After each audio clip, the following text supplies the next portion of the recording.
화요일부터 오늘 새벽까지 한국에서 온 IVF, 교회 탐구센터 그 리더들하고 함께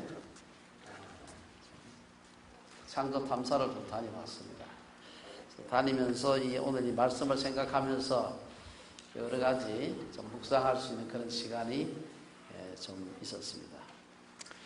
말씀을 보기 전에 좀 다시 인사 한번 했으면 좋겠습니다. 잘 오셨습니다 하고 참 인사하면 좋을 것 같아요. 잘 오셨습니다 하고 인사 한번 해보시기 바랍니다. 예. 그냥 형식적으로 하지 마시고 진짜 인사하는 게 좋다.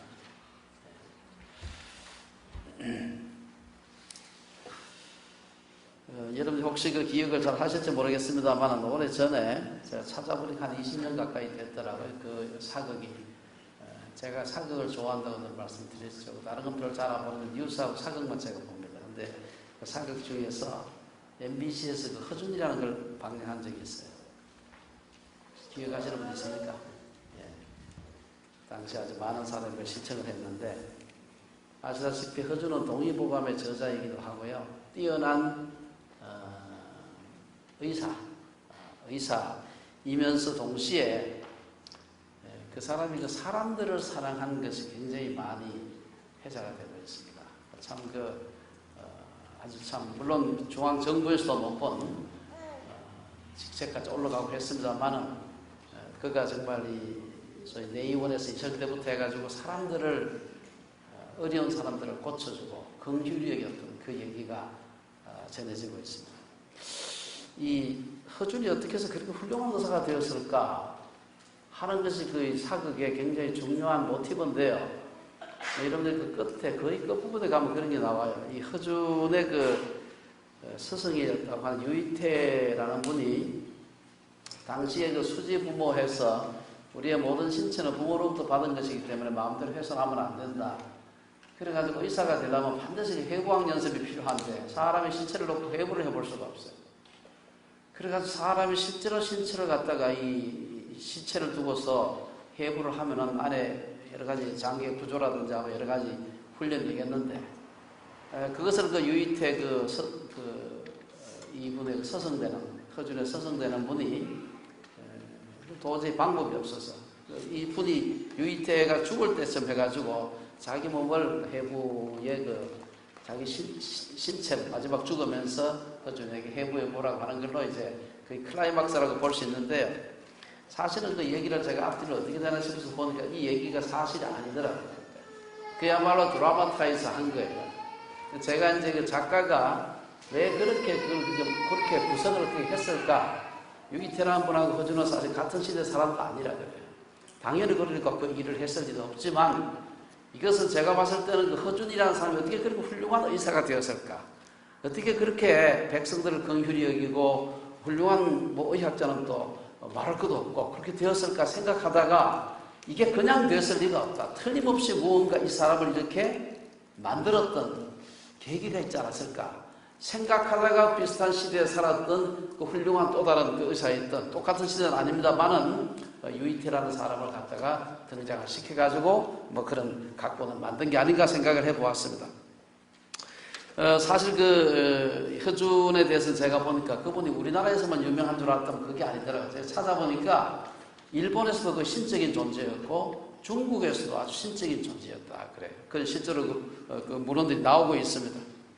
저는 이것을 보면서 어떤 훌륭한 사람이 나오는 배경에는 그에게 그런 모범을 보여주었던 선생님이 있지 않을까 하는 생각을 해볼 수가 있습니다. 오늘 우리 본문에서 이것은 어쩌면 예수님의 제자들에게도 적용해 볼 수 있지 않을까. 사실 예수님의 제자들의 배경을 우리가 대충 알잖아요. 근데 그 중에 그나마 좀 쓸만한 똑똑한 사람은 한두 사람밖에 안 됩니다. 세리하고 아마 제 생각엔 요한 정도. 다른 사람들은 다 그야말로 참 요새 말하면 블루칼라 출신의 그런 사람들이었습니다. 그런데 어떻게 그들이 그 예수님의 제자로서 그렇게 훌륭한 인생을 살 수 있었을까? 그것도 예수님께서 한평생 참 그들을 훈련시킨 것도 아니고 불과 3년 내외의 짧은 기간 동안 그들과 함께 지나시면서 훈련을 시켰는데 어떻게 해서 그들이 그 짧은 기간의 훈련을 통해서 그런 훌륭한 인격의 소유자로 혹은 마지막에는 복음을 위해서 참 자기의 모든 것을 드리는 그런 훌륭한 예수님의 제자가 되었을까.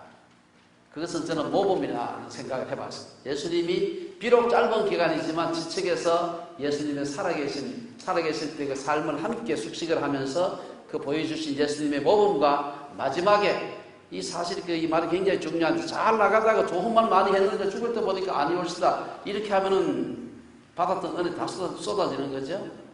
근데 보니까 예수님께서도 말씀을 평소에 여러 가지 좋은 말씀 많이 하셨는데 마지막에 돌아가실 때 보니까 그 말씀 그대로 사시고 그 말씀대로 그 말씀 때문에 그분이 십자가에 죽으시는 걸 보고 이분이 정말이구나 하는 걸 알게 된 거예요.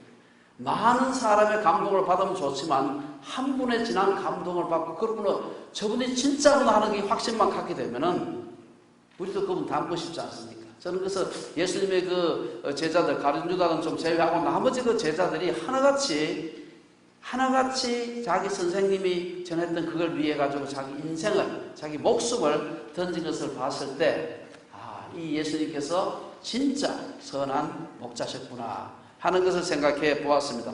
오늘 본문에는 보면은 당시에 그 유대 나라가 목축을 다 목축만 하는 건 아닙니다만은 목축이 이제 주요한 산업 중에 하나였는데 그러다 보니까 이 목축과 관련된 양과 목자와 관련된 여러 가지 비유가 예수님께서도 몇 번 하신 것을 볼 수가 있습니다. 오늘 본문에서 보면은 예수님은 오늘 이 목축과 관련해서 이 세상에 한 세 가지 정도의 세 부류 정도의 리더가 있다 하고 있습니다. 첫 번째는 리더를 할 수 없습니다만 절도와 강도가 있다. 오늘 1절에 보면은 내가 진실로 너희에게 이르노니 문을 통하여 양의 우리에 들어가지 아니하고 다른 데로 넘어가는 자는 절도며 강도요. 8절에도 보면은 나보다 먼저 온 자는 절도요 강도다. 여러분 절도하고 강도가 뭐가 다릅니까? 절도는 그냥 남의 것을 훔치는 사람이고요. 강도는 훔치기는 훔치는데 강제로 훔치는 겁니다. 강제로. 그냥 몰래 훔치는 게 아니고 그냥 강제로 훔치는 거죠. 이 강도와 절도에 대해서 사실 특성이 비슷합니다. 상대방에게서 빼앗고 죽이고 해치고 하는 거죠. 오늘 본문에서 몇 가지 보게 되면 이 절도와 강도는 우리에 들어갈 때 양우리에 들어갈 때 문으로 들어가지 않는다. 1절에서 예수님은 문을 통하여 양의 우리에 들어가지 아니하고 다른 데로 넘어간 자는 절도며 강도라. 여기서 아마 문이라고 하는 것은 교회 혹은 예수님, 성경 말씀 이렇게 우리가 말할 수 있을 겁니다. 아마 오늘날로 말하면 사이비 이단들이 여기에 속하지 않을까 생각을 해볼 수가 있습니다. 사실 그 이단들 중에서 아무도 나는 뭐 이단이다 이렇게 하고 이단인 사람은 한 사람도 없습니다. 이단성이 짙은 교회일수록 정통임을 더 강하게 주장하는 경우가 상당히 많이 있습니다. 절도나 강도는 양들의 유익이 아니라 자기의 유익을 위해서 양들을 등치는 그런 사람들이죠. 그래서 문으로 들어가지 않고 들어가서 양들을 해친다. 절도나 강도는 또 예수님보다 먼저 온다 그랬습니다. 8절에 보면 예수님은 나보다 먼저 온 자는 다 절도요 강도다. 이 먼저 왔다는 것은 시간적으로 시기적으로 먼저 왔다는 얘기가 아닙니다. 예수님의 가르침보다도 앞서 왔다. 그러니까 다른 것을 가르친다 이 말입니다. 우리나라도 아시겠지만 굉장히 많은 자칭 메시아가 있습니다. 이 사람들은 시기적으로 봐서는 예수님보다 훨씬 2000년 뒤에 왔지만 예수님이 가르치지 않았던 거 자기가 자칭 메시아라고 하면서 예수님 앞서온 그런 자들이고 그런 자들은 절도와 강도라는 것이죠. 사실 이 말은 1차적으로 바리새인들을 꾸짖는 말입니다. 지금 바리새인하고 논쟁하는 가운데 이 지금 얘기를 하고 있는 거기 때문에 이 절도와 강도를 가리킬 때 바리새인들, 유대인들, 자기를 지금 막 비판하는 그 사람들 향해서 하는 말인데 사실 오늘날에도 그 얼마든지 적용을 해볼 수가 있습니다. 우리나라도 가만히 생각해보면 제가 최근에 우리나라에서 열병처럼 번지고 있는 것이 뭔가 하면 이 예배당, 교회 세습입니다. 이건 여러분 많이 들어서 줄 압니다. 교회 세습을 제가 많이 보게 되면은 교회 세습의 핵심적인 이슈가 뭔가 하면 돈과 권력입니다, 사실. 부의 세습. 성도들이 헌금해서 교회가 부흥하면 이를 가업처럼 세습하는 것은 절도나 강도라 이렇게 할 수 있습니다. 저는 처음에는 아니 그런 사람은 싹군이 아니겠나 생각을 좀 했는데 가만히 생각하니까 이게 좀 절도 강도 쪽이 좀 더 가까운 것 같아요. 왜냐하면은 제가 주변에 아는 그 몇몇 교회를 보게 되면은 세습을 함으로써 성도들이 30%씩 빠져나가는 교회가 많습니다. 너무 실망을 해가지고 우리 목사는 그렇게 안 봤는데 잘해가지고 나 좋은 소리 시켜나고 나한테 나중에 하는 거 보니까 엉뚱한 데로 가는 걸 보고 너무 실망을 해가지고 양떼들이 떠나가는 경우 뭐 떠나도 뭐 다른 교회 또 가겠죠. 그러나 자기 교회의 성도들이 목사님의 행동 때문에 교회를 막 떠나는데도 불구하고 기어코 강행한다면 제가 봤을 때 그거는 강도나 절도지 사건에 속하지 않는다는 생각을 저는 좀 하게 되었습니다. 교회 재정을 자기 마음대로 호주머니 돈처럼 사용하는 사람도 그건 말 그대로 진짜 절도나 강도지요. 자기 돈도 아닌데 교회 돈을 갖다 자기 마음대로 갖다 쓰는 그런 사람들이 있습니다. 특히 그 교회를 개척해가지고 교회를 부흥시킨 분들 중에서 가끔 그런 분들이 있습니다. 몇 년 전에 여기 왔던 우리 한국의 어떤 유명한 목사님인데 이게 다 개척교회 목사님들 아니면 교회가 다 작잖아요. 다 경제적으로 다 어려운 가운데 목회를 하는데 와가지고 이 한국의 대단한 목사님이 오셔가지고 어느 목사 이리 와 해가지고 주머니에 300만 불, 3,000불 확 꺼내주고 제가 그 얘기 듣고 분노했습니다. 사실은 그게 자기 돈입니까? 자기 생활비 줬으면 제가 말을 안 해요. 교회 흔히 말하는 목회 활동비지요. 목회 활동비 그렇게 쓰는데 그거 아니다. 많은 사람들이 목회 활동비는 영수증을 제출할 수 없다. 세무서 그 얘기할 때도 그 얘기한다. 저는 한번 생각해도 목회 활동비가 어디 쓰는 건데 영수증도 제출 못하는 돈을 왜 목회 활동비로 쓰느냐 이 말이에요. 그렇지 않습니까? 필요해가지고 꼭 식사를 해야 될 것 같으면 영수증 받으면 되고 우리가 사실 하나님 앞에서 사람 앞에서 떳떳할 때 하나님 앞에서도 떳떳한 거지 목회 활동비라고 해서 영수증도 못 냅니다. 선교사들한테 가서 받았다고 그분들의 그 체리티 가서 이 영수증 받을 수 있습니다. 교회 재정 마음대로 쓰는 사람들 뿐만 아니라 은퇴할 때 엄청난 돈을 요구하는 사람도 있습니다. 이건 제가 좀 가까이 계셨던 분 중에 그런 분 계셔가지고 제가 정말 마음이 많이 아팠습니다. 열정적으로 평생 동안 목회를 잘하고 교회도 부흥시키고 이래 했는데 끝에 가가지고 은퇴하면서 이 정도 교회를 부흥시켰으면 20억은 줘야 되는 거 아니냐. 다 주고 언급비 다 그동안 다 주고 20억은 줘야 되는 거 아니냐. 그 문제 불거지기 전에 그 교회가 1200명이고 있습니다. 그 문제 불거지면서 교회 나가면서 600명 이하로 떨어졌어요. 다 떠났습니다. 특히 젊은 사람들이 썰물처럼 다 빠져나갔어요. 그런데 그 돈 다 받아가지고 가셨어요. 이런 절도와 강도가 교회에 아주 많지는 않지만 꽤 있다. 두 번째 예수님께서 말씀하신 그 목자라고 할 수 없지만 그 리더십의 스타일 중에 사꾼이라는 게 있어요. 요즘 사꾼이라는 말은 요새 우리말로 잘 안 쓰는 말이긴 합니다만 12절, 13절에 보면 사꾼은 목자가 아니요. 이 사꾼 얘기가 나옵니다. 이 사꾼은 말 그대로 품삯을 받고 일꾼입니다. 품꾼이죠. 볼런티어로 하는 게 아니고 하루 일하면 인건비를 받는 것이죠. 그거는 전혀 지금으로 봐서 나쁜 개념이 아닌데 이것은 그 당시에 유대나라 팔레스타인 지방의 그 좀 문화를 좀 이해하는 게 필요합니다. 그 당시에 팔레스타인에 있는 모든 그 유대인들은 집집마다 다 양을 다 가지고 있었습니다. 왜냐하면은 제사도 드려야 되고 또 그거 가지고서 해가지고 또 요즘처럼 이 섬유가 많지 않았기 때문에 그걸 가지고 토로토 해있고 이렇게 해서 집집마다 다 한만 가나라도 한 10마리 뭐 이 내외는 있었다 그래요.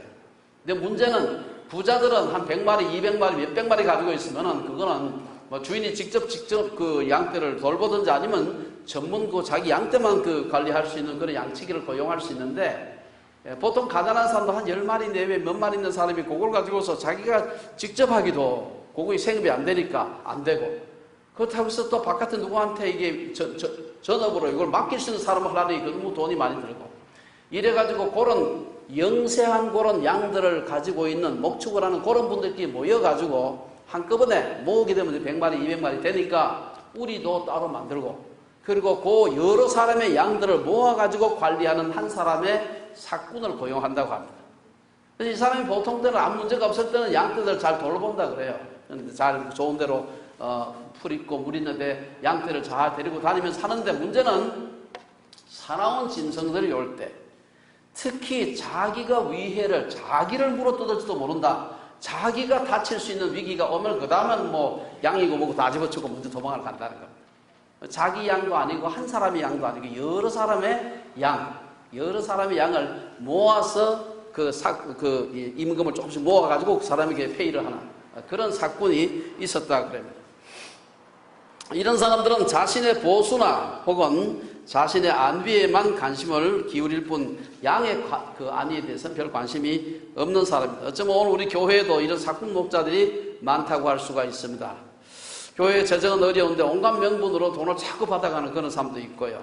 우리 한국 교회의 80%는 사실은 미자리 교회고 목회자들의 생활이 대충 다 굉장히 어렵습니다. 하지만 일부 목회자들은 성도들의 살림은 어려운데 본인은 그렇지 않은 경우가 많이 있습니다. 밴쿠버 지역에서 그런 사람이 있다는 얘기를 들었습니다. 당연히 사람이 그 성도들이 알죠. 교회를 많이 떠났다는 얘기를 들었습니다. 세 번째 얘기하고 있는 이 목자가 바로 선한 목자입니다. 사도 요한은 오늘 본문에 3분의 2 정도를 이 선한 목자는 어떤 자인가를 설명하기 위해서 할애하고 있습니다. 선한 목자는 어떤 목자인가? 절도와 강도와는 반대로 사꾼 목자와는 다른 자입니다. 그래서 오늘 본문에서 살펴보게 되면 선한 목자가 한 4가지 중요한 특징을 가지고 있는데, 첫째 선한 목자는 보호하고 인도하는 기능을 한다. 제가 글씨를 잘못 써서 3가지라 썼는데 4가지입니다. 오늘 그 2절, 3절, 4절 쭉 보게 되면은 선한 목자는 그 기능이 양들을 보호하고 인도한다 그랬어요. 2절에 보면 예수님께서는 선한 목자는 양 우리의 문으로 들어오시는데 예수님은 양의 목자는 문으로 들어가는 이다. 3절 상반절에 보면 문지기는 그를 위해서 문을 연다. 이러한 선한 목자는 양들을 보호하고 바르게 인도한다는 겁니다. 그럼 선한 목자는 어떻게 양들을 보호하고 인도하는가? 첫째, 선한 목자는 양들을 인격적으로 대합니다. 3절에 보면 선한 목자는 자기 양의 이름을 각각 불러 인도한다. 이름을 불러서 인도한다는 것은 그 양의 이름을 다 안다는 것이고 양의 사정을 안다는 겁니다. 여러분, 그 당시에 양들이 아마 수천 마리가 되면 못 외웠을지 모르는데 보통 목자들은 다른 건 못해도 양의 이름을 지어주고 양을 이름으로 부른다 하는 그런 문구를 제가 읽어본 적이 있습니다. 여러분들이 과거에, 지금은 좀 다릅니다만 한국에 학교가 요즘 한 반에 한 30명 이렇게밖에 안 된다 그래요. 저절로 애들이 자꾸 줄어가지고, 그래서 선생님이 한 30명 정도 애들 이름 외우는 그렇게 어렵지 않거든요. 근데 옛날에 제가 학교 다닐 때, 중학교, 고등학교 다닐 때는 한 반에 80명씩 되고 70몇 명씩 되고 보통 그랬습니다. 게다가 선생님이 한 반만 가르치는 게 아니라 자기 반, 그 담임하는 반 애들도 이름 다 알기가 어려운데 중고등학교에서 여러 반 또 가르쳐야 되니까 선생님이 가르치는 때 그 아이들의 이름을 다 기억하는 건 굉장히 어렵습니다. 그런데 굉장히 드물게 어떤 선생님은 자기가 담임하는 반 아이 이름 플러스 가르치는 반을 몇백 명을 기억하는 분들이 있습니다. 그건 그냥 기억하는 게 아니죠. 그건 명부 갖다 놓고 애들 부를 때마다 보면서 아이들 갖다 집에 가서도 외우고 또 아이들 와서 학교 와서도 보고 얘가 쟤구나 이렇게 늘 맞춰보고 외우려고 애를 굉장히 쓰지 않으면 외울 수가 없어요. 그런데 아이들이 선생님이 자기 반 담임 선생님도 아닌데 누구냐 이렇게 그 이름을 갖다 딱 불러주면 그 자체가 감동이죠. 사실 이름을 부른다 하는 것이 그를 인격적으로 대한다는 것입니다. 아무리 양들이 많아도 선한 목자는 양들의 그 이름을 지어놓고 양들의 이름을 부른다. 선한 목자는 잃어버린 한 마리 양을 찾아서 산 넘고 물을 건넌다. 우리 노래에도 나오지 않습니까? 많은 양들이 있는데 다 놔두고, 우리에 있는 양들 놔두고 잃어버린 한 마리 양을 찾아간다. 예수님께서 누가복음 15장에 나오는 얘기입니다. 너희 중에 어떤 사람이 양 100마리가 있는데 그 중에 하나를 잃으면 99마리를 들에 두고 그 잃은 것을 찾아내기까지 찾아다니지 아니하겠느냐. 이 양들을 인격적으로 대하는 목자의 모습은 14절 15절에도 나오는데요. 나는 내 양을 알고 양도 나를 아는 것이 아버지께서 나를 아시고 내가 아버지를 아는 것이다. 선한 목자는 양이 그 음성을 알고 양도 그 목자를 안다고 했습니다. 그런 목자이기 때문에 15절 하반절에 가면 나는 양을 위하여 목숨을 버린다. 이 선한 목자의 가장 최후의 그 모습. 나는 양을 위하여 목숨을 버린다. 내가 양 때문에 좀 다치는 것도 감수하겠다. 피곤한 것도 잠 못 자는 것도 감수하겠다. 이 모든 것 위해서 그 모든 것 위에 양을 위해서 내가 목숨을 버린다고 하는 이 정말 선한 목자의 최후의 모습이 아닌가. 둘째로 선한 목자는 양들을 앞서서 인도한다 그랬습니다. 3절에 보면은 이 선한 목자는 양들의 이름을 불러 인도하고 4절에 보면은 중요한 말 하나가 있는데요. 앞서 인도하신다 이런 말이 있어요. 앞서 인도한다. 앞서 인도한다는 말은 자기가 양들이 당하게 될 위험을 미리 자기가 앞서서 자기가 막거나 자기가 먼저 경험하겠다고 하는 말입니다. 다윗은 이를 가리켜서 내가 사망의 음침한 골짜기로 다닐지라도 해를 두려워하지 않을 것은 주께서 나와 함께 하심이라. 주의 지팡이와 막대기가 나를 안위하시나. 여기서 주께서 나와 함께 하심이다. 이 말이 조금 전에 말씀드린 대로 앞서 인도하는 말하고 같은 뜻이죠. 함께 하신다. 함께. 주께서 먼저 내 앞서 가시고 내 모든 당할 위험을 미리 그분이 먼저 당하신다는 것이죠. 전장에 나갔을 때 지휘관이 부하들 보고 막 먼저 돌격을 하고 그러고 자기는 뒤에가 숨어 있고 이러면 전쟁은 이길 수가 없는 겁니다. 그래서 먼저 지휘관이 앞장서서 돌격 앞으로 할 때 부하들도 용기 뱉겨서 따라가는 거죠. 지휘관이 자기 저 뒤에 숨어 있고 부하들만 보고 막 앞으로 나가 싸우라 그러면 안 싸우죠. 예수님은 어떻게 양들을 앞서서 인도하셨을까? 7절에서 예수님은 나는 양의 문이라고 하셨습니다.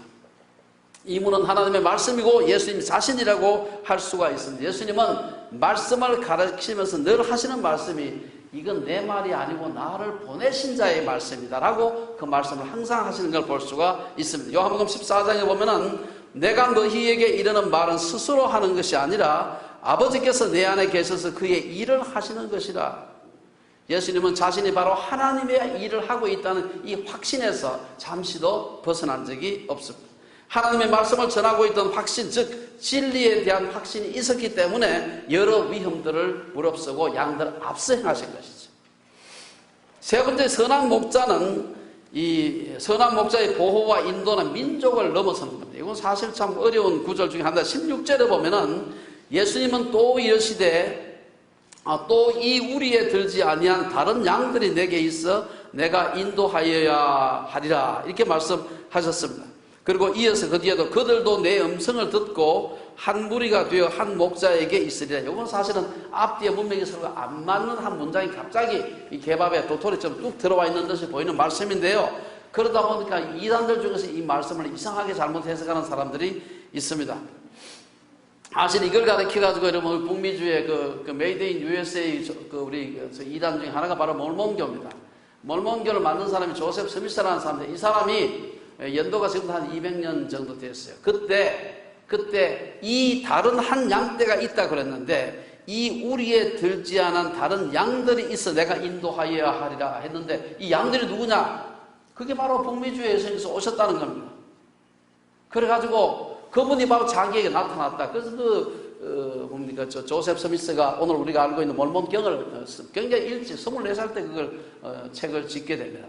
짓고는 이분이 살아생전에 그 희한한 확신 때문에 결혼을 40번 정도 해요. 정확하게 얼마나 많이 했는지 아무도 몰라요. 유부녀도 있었고 14살 소녀도 있었고 결혼을 약 30번에서 40번 했다고 하는데 근래까지만 해도 몰몬교 지도자들이 절대로 그걸 밝히지 않았어요. 근데 근래에 와서는 그게 다 인정을 했습니다. 그래서 CNN 같은 데서 보도도 하고 그랬습니다. 그 당시에 19세기까지만 해도 미국에서 이 처벌을 두게 되거나 이렇게 되면은 정부에서 처벌을 받았습니다. 근데 누군가가 이 조셉 스미스를 저격해서 나이 41살 때인가 세상을 떠나게 됩니다. 이런 거 사실은 이단인데 이 이단이 해석할 때 이 다른 양떼가 누구냐? 바로 이 몰몬교 신조들이다. 이렇게 얘기를 하고 있는 겁니다. 근데 사람들이 그걸 누가 믿을까 싶죠? 자꾸 옆에 와서 계속해서 얘기하면 믿게 돼요, 이게. 그래서 지금 그렇게 몰몬교가 그렇게 많은 겁니다. 아마 이 말씀은 우리가 여기서 다른 양들이라고 하는 것은 이방인을 의미하는 것이라고 볼 수가 있습니다. 예수님은 유대인들의 경계를 넘어서 이 복음이 이방인들에까지 전해질 거라고 말씀을 하신 것이 아닌가 우리가 생각해 볼 수가 있습니다. 예수님 당시 바리새인들은 자신들이 바로 이스라엘 백성들의 목자라고 생각했어요. 바리새인은 똑똑한 사람이고 율법을 잘 아는 사람들이었기 때문에. 하지만 그들의 언행을 보면 그들은 선한 목자들이 아니었습니다. 그들은 예수님이 안식일에 맹인의 눈을 뜨게 했을 때 이를 안식일을 범했다고 봤습니다. 이 맹인을 고쳐준 선한 행동을 보고서 안식일을 범한 행동이다. 그때만 그런 게 아닙니다. 나중에 보면은 마태복음 12장에 더 보면 바리새인들이 안식일에 한쪽 손 마른 사람을 두고서, 안식일이고 손 마른 사람이 있고 예수님이 계시니까 예수님을 시험 들게 하기 위해서 안식일에 병 고치는 것이 옳으니까 하고 예수님을 시험한 얘기가 거기 나오고 있습니다. 이때 예수님께서 예를 든 것이 바로 이 양에 대한, 잃어버린 양에 대한 비유입니다. 이에 예수님은 너희 중에 어떤 사람이 양 한 마리가 있어 안식일에 구덩이에 빠졌으면 끌어내지 않겠느냐. 사람이 양보다 얼마나 더 귀하냐. 그러므로 안식일에 선을 행하는 것이 옳으니라 하면서 손을 갖다 고쳐준 걸 볼 수가 있습니다. 바리새인들은 양들의 안위보다도 자신들의 전통을 더 중히 여겼습니다만은 예수님은 선한 목자는 양들을 위해서 목숨까지 버릴 수 있다. 이게 그 선한 목자의 특징입니다.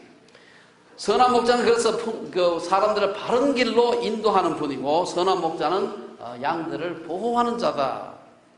두 번째로 선한 목자는 풍성한 공급을 하는 분이다. 9절 10절에 보면은 선한 목자가 오는 것은 양으로 생명을 얻게 하고 더 풍성히 얻게 하기 위해서 온다. 여기 보면은 이 예수님은 양의 문으로 들어가는 자가 받을 두 가지 중요한 축복을 가리켜서, 첫째는 구원을 받고 또는 들어가며 나오며 꼴을 얻는다. 그렇게 얘기하고 있습니다. 우리가 예수님 안에, 우리가 예수 믿으면서 우리가 좀 더 풍성한 삶을 살 수 없을까? 이 고민을 많이 하지. 그건 우리만의 고민이 아니고 예수 안 믿어도 똑같이 고민하는 겁니다. 어떻게 하면 더 신나게 인생을 풍성하게 살 수 없을까? 취미생활도 좋고 여행도 좋고 건강을 위해서 산삼보약 먹는 거 다 좋은데, 운동하는 것도 좋고 저처럼 산책 좋아하는 사람도 다 좋은데, 중요한 것은 예수님 바깥에서 풍성한 삶을 구하는 것은 바르지 않다는 것입니다. 모든 것들이 다 좋지만 예수님 안에서 하는 것이 필요합니다. 예수님 바깥에서 풍성한 삶을 추구하는 것은 바닷물로 갈증을 해소하는 것 같고 같습니다. 사람들은 마인드 컨트롤, 초월 명상, 요가 등등 이 모든 것을 가지고 어떻게든 내 삶을 좀 윤기나게 기름지게 만들어 볼 수 없을까? 세상은 풍성한 삶을 약속하는 많은 방법들을 제시하고 있지만 근본적으로 풍성한 삶은 예수님 안에서만 가능하다는 것입니다. 우리가 가짜 풍성한 삶에 속아서는 안 된다는 것입니다. 예수님 안에서의 풍성한 삶을 가장 잘 보여주는 말씀이 바로 우리가 잘 아는 시편 23편입니다. 다윗은 여호와는 나의 목자시니 내게 부족함이 없으리로다. 그가 나를 푸른 풀밭에 누이시며 쉴만한 물가로 인도하시는도다. 이어서 그는 말하기를, 뒤에 5절에 보면은 주께서 내 원수의 목전에서 내게 상을 차려주시고 기름을 내 머리에 부으셨으니 그 다음에 내 잔이 넘치나이다. 이 풍성한 삶을 상징한다고 볼 수가 있습니다. 젊은 시절 사울에게 쫓기면서 언제 죽을지 모르는 풍운의 세월을 보냈던 다윗이었습니다. 그러던 그가 시편 23편 4절 오늘 바로 앞에 보면은 내가 사망의 음침한 골짜기로 다닐지라도 해를 두려워하지 않을 것은 주께서 나와 함께 하시기 때문이다. 세 번째 선한 목자는 헌신하고 희생하는 분입니다. 이거 우리 모두에게, 우리가 예수님이 제자라고 지금 얘기하는 사람들 아니에요. 그래서 이거 목사만 해당하는 게 아닙니다. 모든 성도들이 예수님을 따라가는 제자인데 과연 이런 헌신과 희생을 하는가 생각을 해봐야 됩니다. 선한 목자는 양들을 위해서 헌신하고 필요하다면 생명까지 희생하는 분입니다. 11절에서 예수님은 선한 목자는 양들을 위하여 목숨을 버린다고 하시고 15절에서 나는 양을 위하여 목숨을 버린다. 말만 시커하고 나중에 안 했으면 어떻게 되겠습니까? 그러면 이게 다 했던 말이 헛것이 되지. 예수님께서 이 말씀하시고 실제로 그렇게 죽으셨어요. 17절 18절에 보면 예수님은 자신이 양들을 위해 목숨을 버리는 것은 어쩔 수 없어가지고, 도리가 없어가지고, 힘이 없어서가 아니고 18절에 보면 스스로 버린다고. 나는 스스로 버린다. 그렇게 하는 것이 17절에 보면 하나님이 사랑하시는 것이라고 보았기 때문에 그 말씀에 순종해서 내가 안 죽을 수도 있었는데 내가 하나님이 사랑하시고 그 양들을 위한 것이기 때문에 내가 죽는다고 했습니다. 선한 목자는 오직 양만을 생각하며 헌신하고 희생합니다. 그래서 부활하신 후에 갈릴리 바다에서 고기 잡는 제자들에게 나타나서 그 유명한 질문을 요한복음 제일 마지막에 21장에 보면 베드로한테 3번 하지 않습니까? 이거 나를 사랑하느냐 했을 때 사랑합니다 하니까 3번이나 거의 비슷한 대답을 하게 됩니다. 내 양을 먹이라, 내 양을 치라, 뭐 이런 말을 계속해서 예수님께서 3번이나 반복하는 걸 볼 수가 있습니다. 선한 목자이신 예수님이 보여주신 이런 헌신과 희생의 삶은, 아까 우리가 뭐 좀 드라마긴 합니다만 유이태 얘기를 했습니다만 예수님이 진정한 훌륭한 선한 목자의 모범이었다는 것은 그 뒤에 그를 본받은 사람들의 삶을 보면 알 수가 있습니다. 우리가 바울은 마지막 전도 여행에서 돌아오면서 밀레도에서 에베소 교회 장로들을 모아놓고 마지막으로, 이제 마지막 보고 그 다음 죽는 겁니다. 마지막으로 에베소 교회 장로들을 풀어놓고 한 말이 있습니다. 이게 그 사도행전 20장에 나오는데요. 내가 3년이나 밤낮 쉬지 않고 눈물로 각 사람을 훈계하던 것을 기억하라. 우리가 내용을 다 알지는 못해요. 얼마나 에베소 교회를 위해서 이 사도 바울이 애를 썼느냐. 뭐 그렇다고 떼돈 무슨 억대 연봉을 받던 것 아닙니다. 얼마나 노력을 했는지 모릅니다.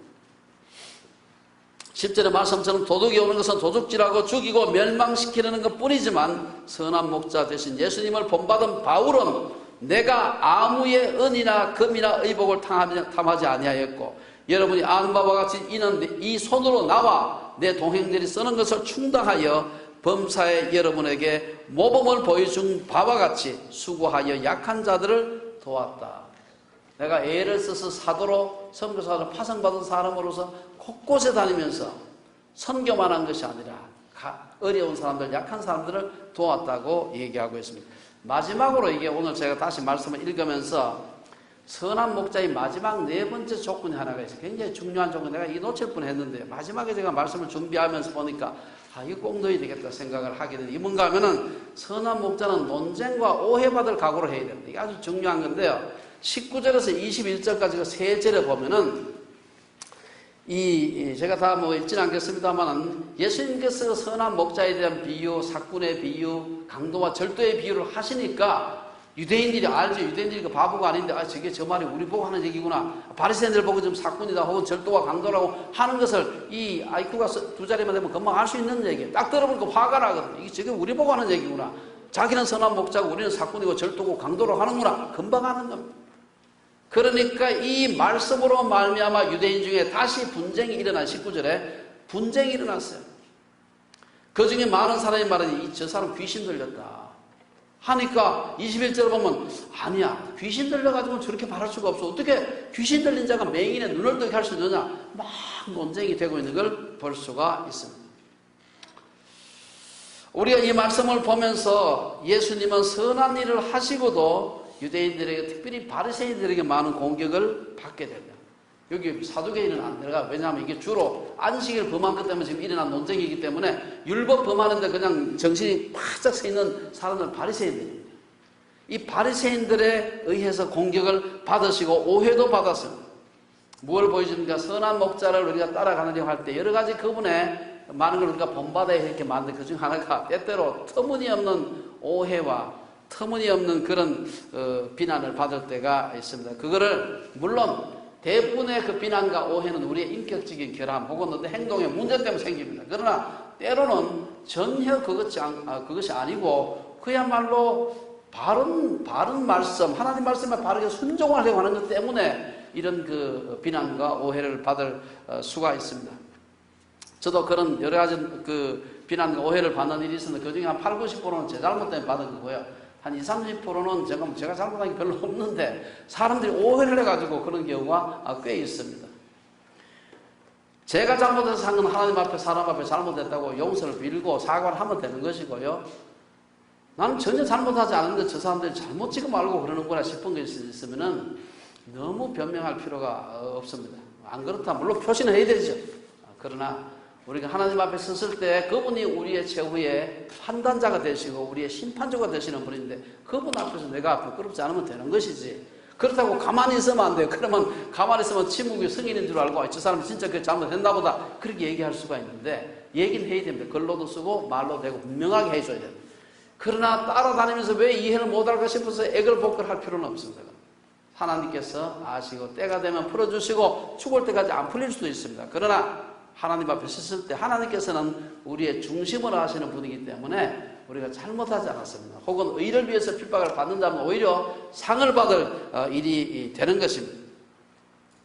우리의 궁극적인 심판주는 하나님이라는 사실을 알아야 되고 우리 모두가 얼마 지나지 않았습니다. 하나님 앞에 서야 되는 그런 존재들. 저는 이번에 그 창조 출입을 하면서 참여했던 분 중에서 혹시 아실 거예요. 옛날에 IVF에 오랫동안 총무도 하셨던 송인규 교수님이 오셨어요. 부부가 같이 오셨는데, 저보다는 나이가 좀 한참 위입니다. 위인데, 저는 옛날에 맨날 총각 송인규만 알았는데, 이번에 가니까 사모님하고 같이 오셔가지고 아이들이 벌써 그렇게 해서 나이 39살에 결혼하셔가지고 그 아이가 벌써 30대가 된 그런 굉장히 오랫동안에 못 보다가 만났습니다. 30년 정도, 30년 가까이 제가 못 뵌 것 같아요. 이번에 가서 뵙고 너무나 반가웠는데, 이렇게 저분이 저렇게 늙은 것처럼 나는 더 늙었겠지 하는 생각을 하면서 제가 이번 여행을 했습니다. 우리 인생이 짧다는 거예요. 얼마 지나자라서 우리가 하나님 앞에서 서서 하나님 앞에서 계산해야 될 날이 온다는 사실입니다. 예수님은 진정한 지도자는 선한 목자가 되어야 한다고 말씀하셨습니다. 진정한 지도자는 보스가 아니라 서번트가 되어야 된다는 것입니다. 서번트는 예수님처럼 좁은 문으로 기쁘게 들어가는 겁니다. 그는 사람이 많이 모인 것이 아니라 우리의 선한 목자 되신 주님이 부르시는 곳이라면 사람이 많이 모이든 적게 모이든 가는 거죠. 결론적으로 우리 모두가 선한 목자 되신 예수님을 닮아야 하는 양들이면서 동시에 우리는 지도자들이에요. 나는 오늘 본문에서 말하는 세 카테고리 지도자 중에서 어느 지도자에 속하는가 생각을 해봐야 됩니다. 아까 말씀드린 대로 아마 이단들 중에서 이단 사이비들은 절도와 강도에 해당한다고 할 수 있겠죠. 나머지 사람들은 저와 우리 여러분들 포함해서 아마 우리는 그 세 카테고리 중에서 100% 사건, 100% 강도 절도, 100% 선한 목자 한 사람도 없을 겁니다. 섞여 있을 겁니다. 어떤 면에서 우리 속에서 사건적인 그런 요소도 있을 테고 또 좀 강도와 또 절도 같은 그런 면은 조금 있을지 모르죠. 또 예수님처럼 조금 선한 목자적인 성품이 있을지도 모릅니다. 중요한 것은 우리가 예수님을 닮으려고 선한 목자 되신 그분을 닮으려고 애를 쓰는 것이 필요하다. 이걸 좀 거창하게 말해가지고 제자 훈련이다. 어떻게 하면은 선한 목자 되신 예수님을 더 닮을 수 있을까? 이 고민을 하는 것입니다. 예수님이 우리의 선한 목자가 되셨던 것처럼 그분의 제자로 부름을 받은 우리도 그렇게 사는 것이 마땅하다는 거예요. 저도 마찬가지고요. 교회 내외에서 어린 사람들을 보호하고 인도하고 풍성하게 공급하고 어려운 사람을 좀 도우려고 애를 쓰고 헌신과 희생을 하고 때때로 억울하게 논쟁과 오해를 받는 일이 있더라도 억울하지만 어떻게 했어요? 당연히 예수님을 닮으려고 선한 목자 대신 예수님을 닮으려고 하는 사람이 겪어야 되는 마땅한 바다, 그렇게 생각하는 것이 필요합니다. 그렇게 할 때 우리 자신이 우리의 선한 목자 되신 예수님으로 인해서 풍성한 삶을 누리게 되고, 중요한 것은 그 모습을 우리들의 자녀들이 보고 그래 믿음으로 사는 것은 저렇게 사는구나 하는 것을 아는 겁니다. 아이들한테 물론 큐티도 같이 하고 성경도 같이 읽고 다 좋은데 부모님이 바르게 살려고 노력하는 것, 우리가 어떻게 완전할 수 있습니까? 그러나 완전하게 살려고 주님의 모습을 닮으려고 노력하는 가운데 저게 신앙생활이구나, 우리 아이들이 우리의 뒷꼭지를 보고 배우는 겁니다. 그런 믿음의 축복을 받는 우리 주빌리의 온 식구들 되시기를 주의 이름으로 축원합니다.